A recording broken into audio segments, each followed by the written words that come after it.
Perkenalkan, nama saya Glenn Saputra.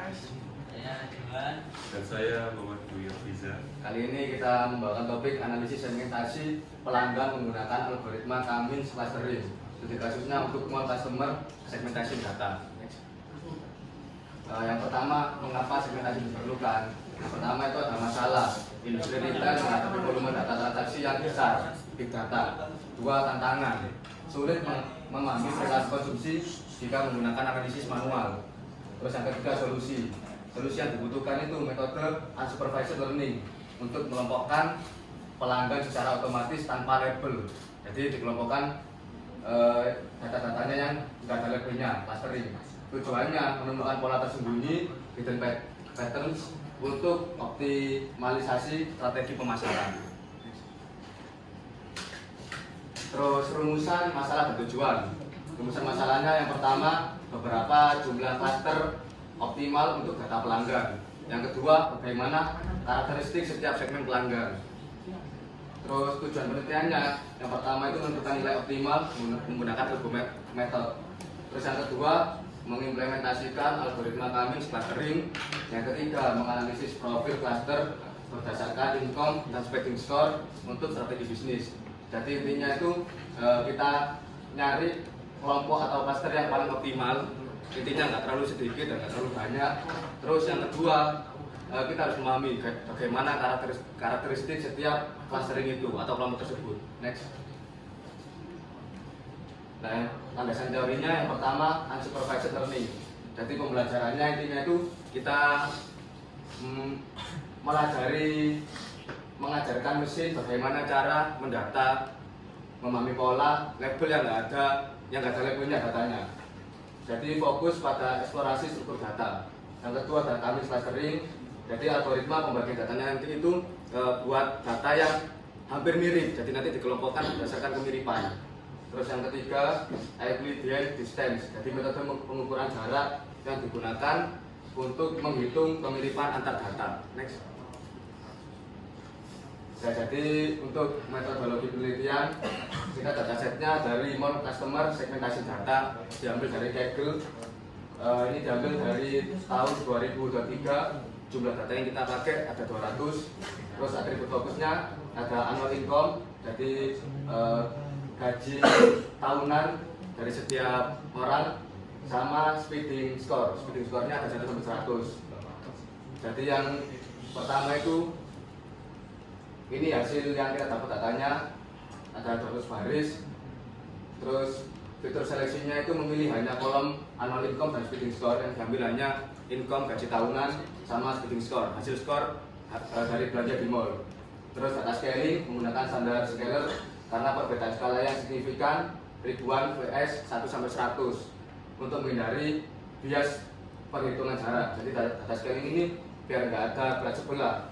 Kalau kita cuma pakai standar income, annual income nanti itu bisa sampai ribuan. Tapi kalau kita pakai speeding score itu 1 sampai 100. Jadi ada data scaling itu buat menyamaratakan levelnya. Next. Untuk hasil seperti persetujuan ini, metode ELBO atau ELBO method itu membentuk sumber grafik within atau cluster sum of square. Nah, menunjukkan penurunan drastis di awal. Nah, yang kedua ada penurunan mulai melandai membentuk siku pada titik K. Nah, kesimpulannya jumlah cluster optimal yang dipilih adalah 5 cluster. Jadi intinya itu dari perhitungan sebelah kiri annual income itu bisa sampai ribuan. Terus kita pakai metode yang sudah dimajukan tadi, ELBO method. Jadi kita ambil sikunya. Sikunya yang paling standar itu di K sama dengan 5. Jadi kita ambil pembagian datanya ada 5 kelompok. Next. Nah, untuk hasil visualisasi clustering ada 5 data cluster. Intinya itu visual cluster plot menunjukkan 5 kelompok yang terpisah dengan cukup jelas. Lalu ada distribusi cluster menyebar secara radial berdasarkan kombinasi pendapat dan pengeluarannya.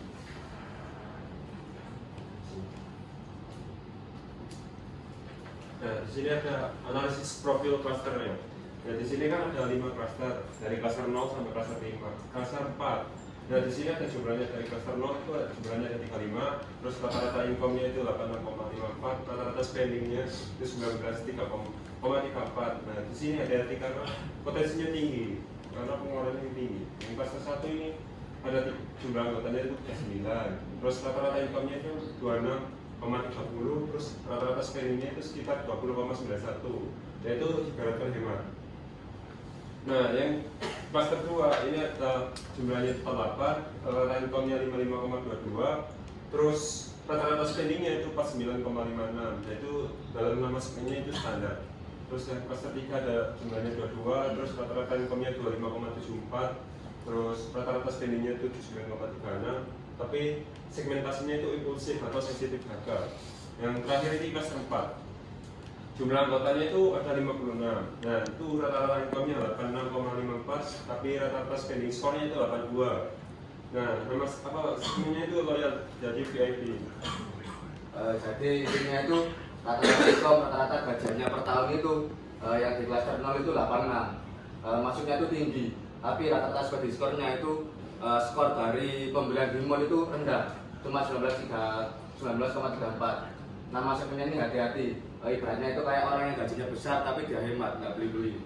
Terus di cluster 1 itu gajinya dikit, 26,30, terus pembeliannya juga dikit skornya, cuma 20,91. Jadi itu tipe orang yang gajinya dikit juga hemat.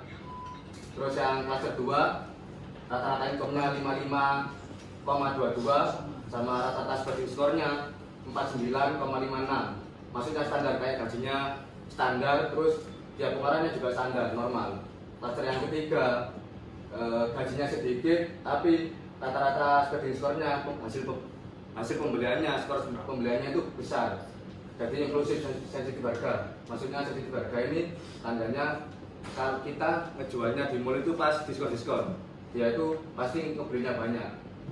Terus cluster keempat gajinya tinggi, juga spending score-nya juga tinggi. Kayak dia itu gajinya tinggi, terus pembelian di mall juga tinggi.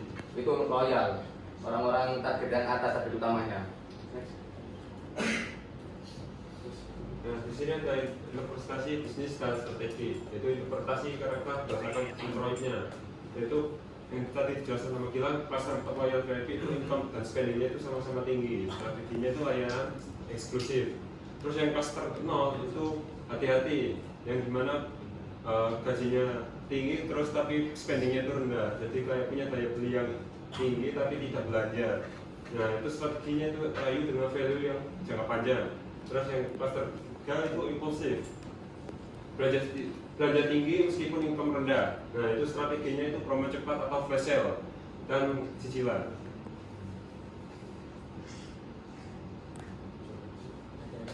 Dari kesimpulan ini, yang pertama kita dapat menyimpulkan bahwa Kimes berhasil membagi 200 pelanggan untuk menjadi 5 segmen perilaku yang unik. Dan yang kedua, validasi argumentor menunjukkan Ki sama dengan 5 adalah cluster optimal. Dan yang ketiga, segmen cluster 4 teridentifikasi secara numerik sebagai kelompok paling menguntungkan.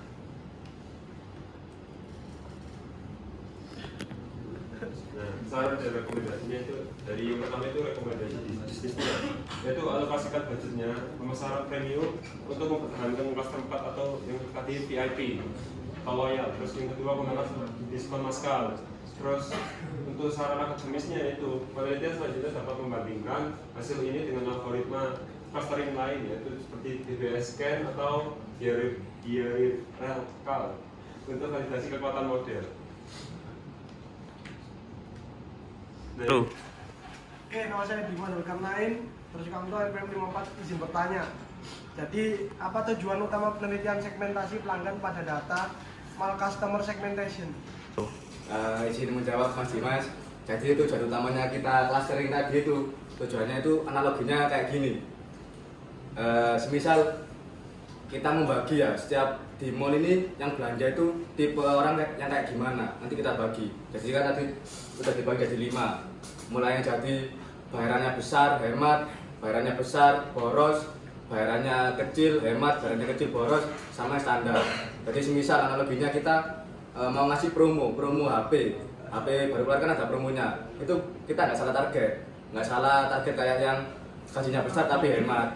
kita targetnya ke, mumpung ada promo pasti kita targetnya ke yang gajinya kecil tapi pengeluarannya besar, sama yang ke gajinya besar juga pengeluarannya besar.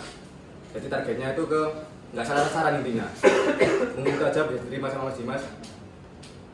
Ya, dimengerti. Terima kasih. Belum. Perkenalkan, nama saya Bima, NPM 231267.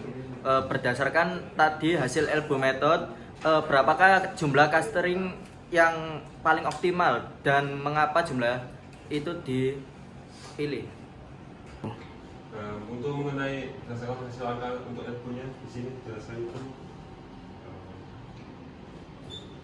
Nah ini, kan ini kan dari jumlah yang atas ini pendapatannya itu besar. Nah terus yang pada habis itu turun karena jumlah clusternya itu gak besar. Jadi kan namanya elbow kan namanya sikut toh.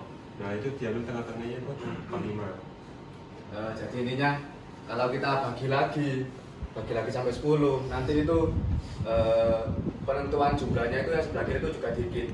Jadi isinya cuma satu kelompok, isinya cuma 1 orang.